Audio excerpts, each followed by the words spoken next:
పడమని చెవిలో చెప్పింది.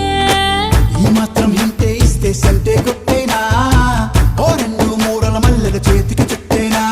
ఈ అల్లరి గాలేమో